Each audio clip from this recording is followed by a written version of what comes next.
Hi folks, welcome back to the channel. My name is ZWO. I'm an astrophotographer, and in this video I'm going to compare three of the most affordable smart telescopes on the market today, which are the ZWO Seestar S30, its bigger brother, the Seestar S50, and the Dwarf Labs Dwarf 3 Smart Telescope. The Seestar S30 is the most affordable at $399, while the Seestar S50 and Dwarf 3 are closer to $500.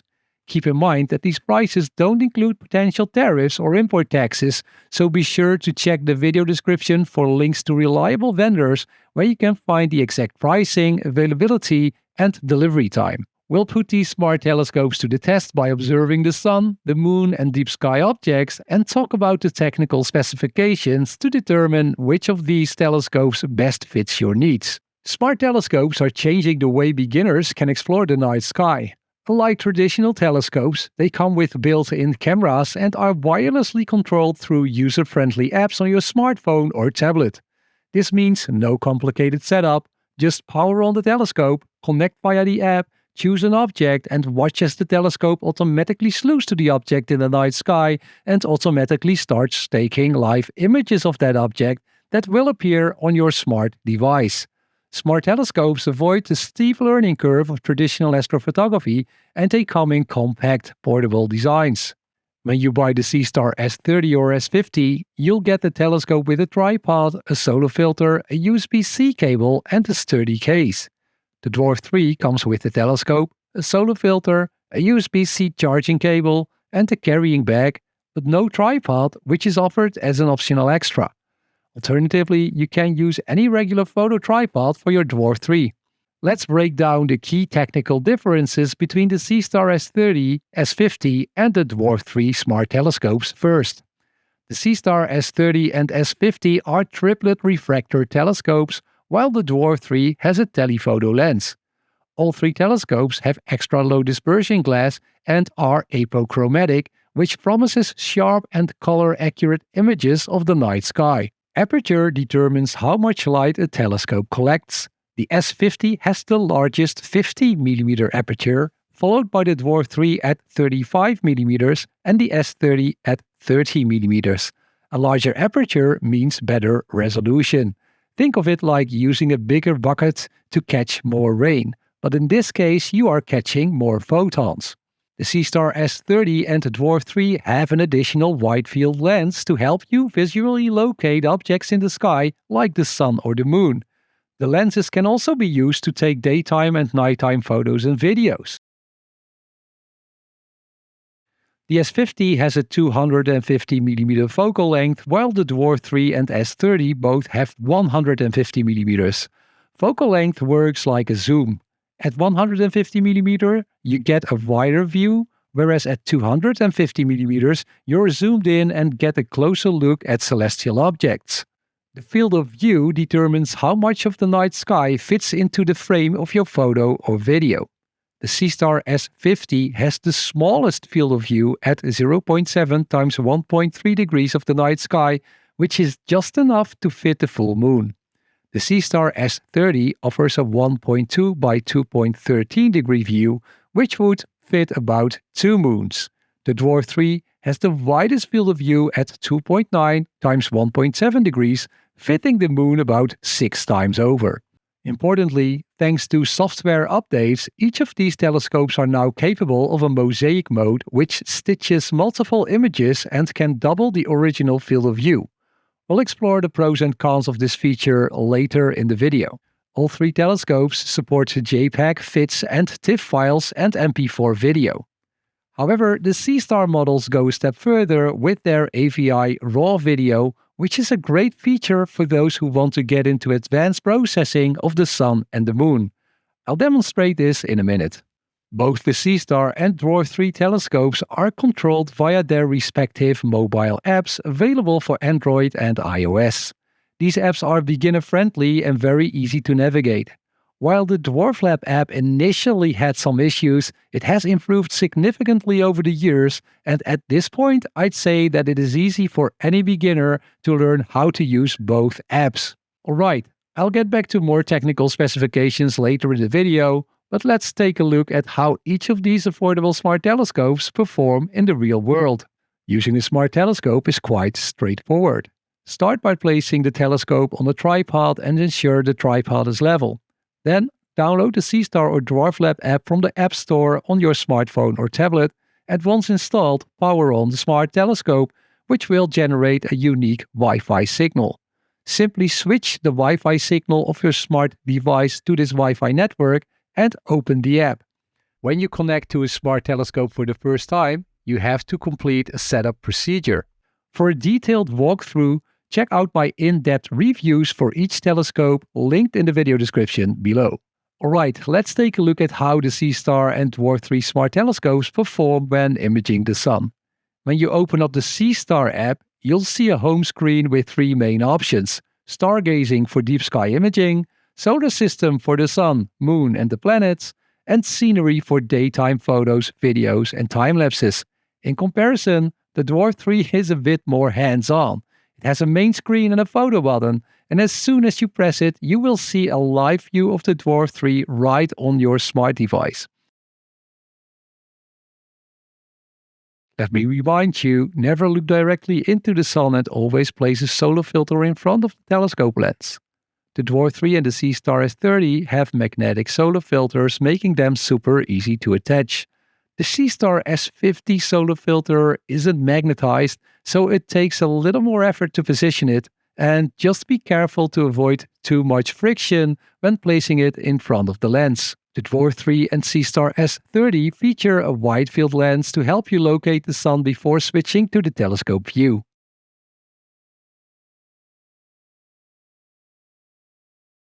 The Seestar S50 lacks this and relies on automatic slewing, which isn't always accurate.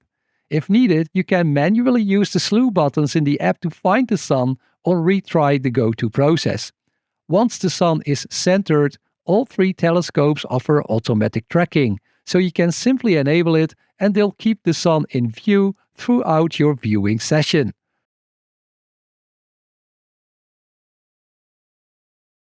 All three telescopes offer autofocus and allow you to adjust exposure and gain settings to your preference, though the default settings are already quite good. Now let's compare the live views of the Sun. Here are MP4 videos I captured through each telescope on the same day. As you can see, the Dwarf 3 records photos and videos of the Sun in a natural white, whereas the Seestar telescopes show the Sun in an orange tint.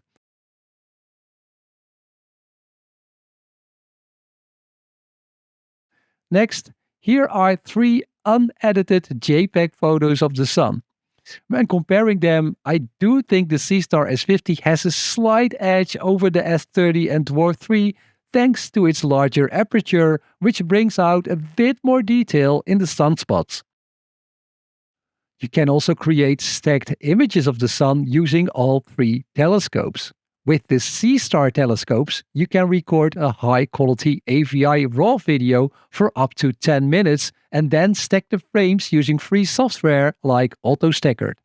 The Dwarf 3 also has an in-app stacking option through the built-in Astro mode, which lets you live stack the images directly in the app. If I'm honest, I do like the AVI RAW option of the Seestar telescopes a little bit better because it allows me to capture more frames per second, which I can use in post-processing. So, let me show you the three stacked images of the Sun with some processing from my side to the best of my ability after stacking about 500 individual frames for each of the photos. Again, I do think the Seestar S50 has a slight edge and shows a bit more detail than the other two. Let me know if you agree.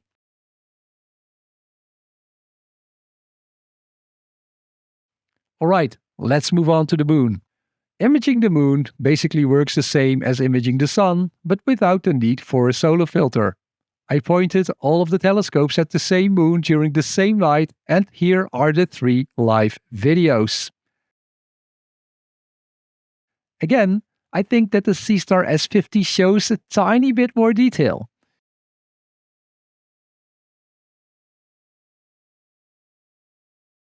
Here are the three individual JPEG files.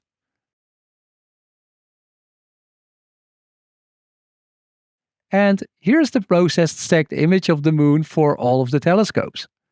Again, I do think that the Seestar S50 has a slight edge over the Dwarf 3 and the Seestar S30 due to its larger aperture.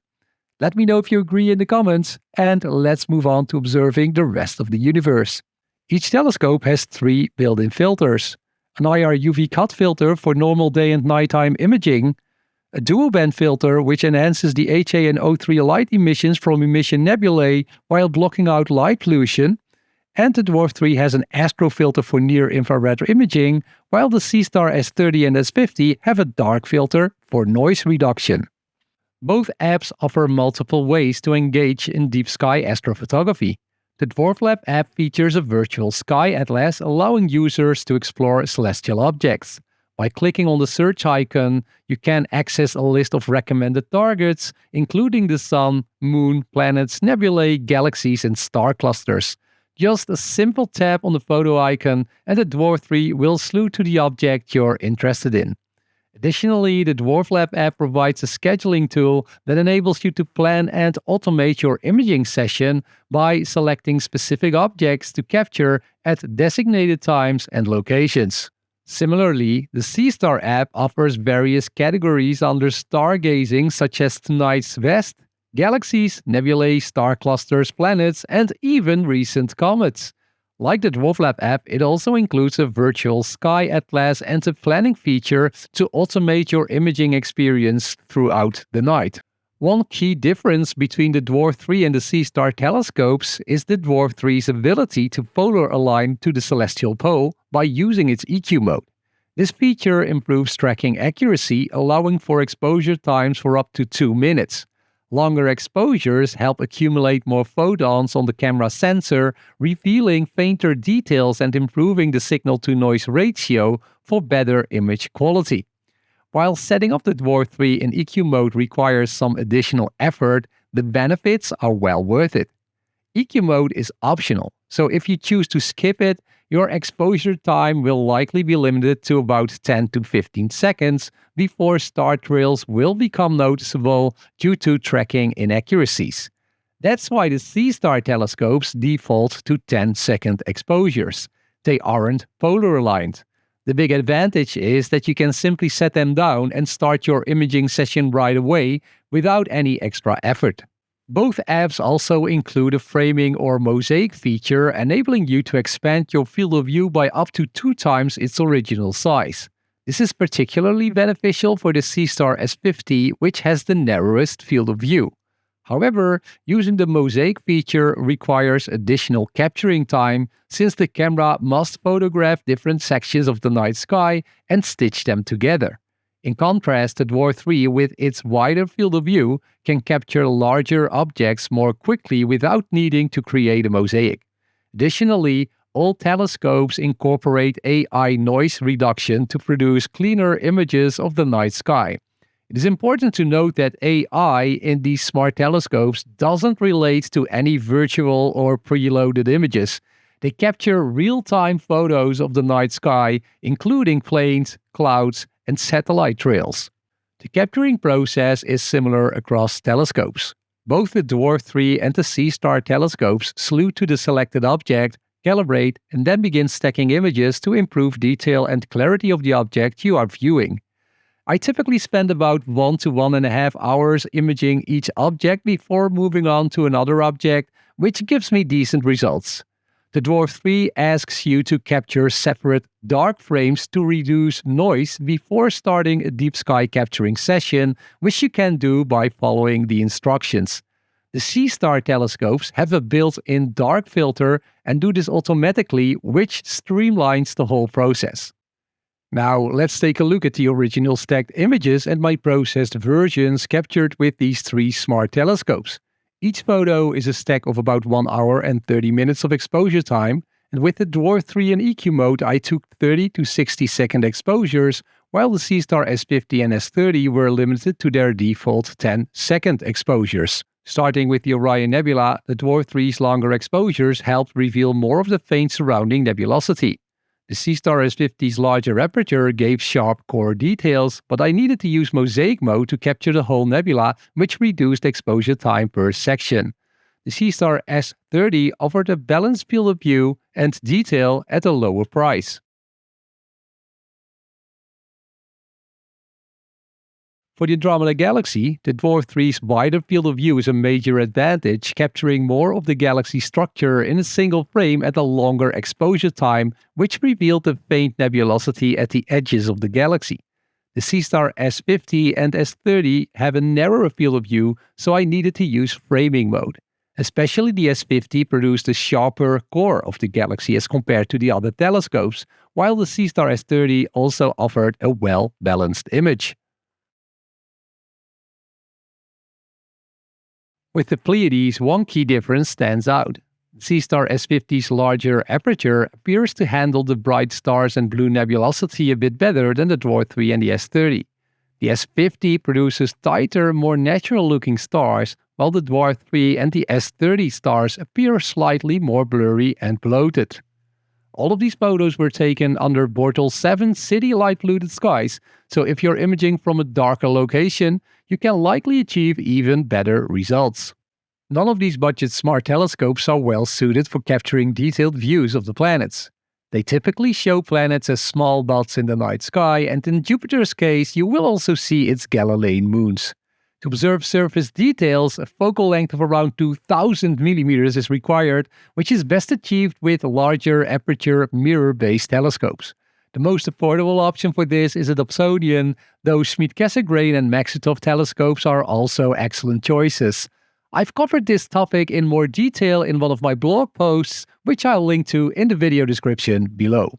Let's discuss some extra features. The Seestar S30 and S50 come with 64 GB of internal storage, while the Dwarf 3 offers 128 GB. In terms of battery life, the Seestar models last around 6 hours per charge, whereas the Dwarf 3 extends to 8 hours.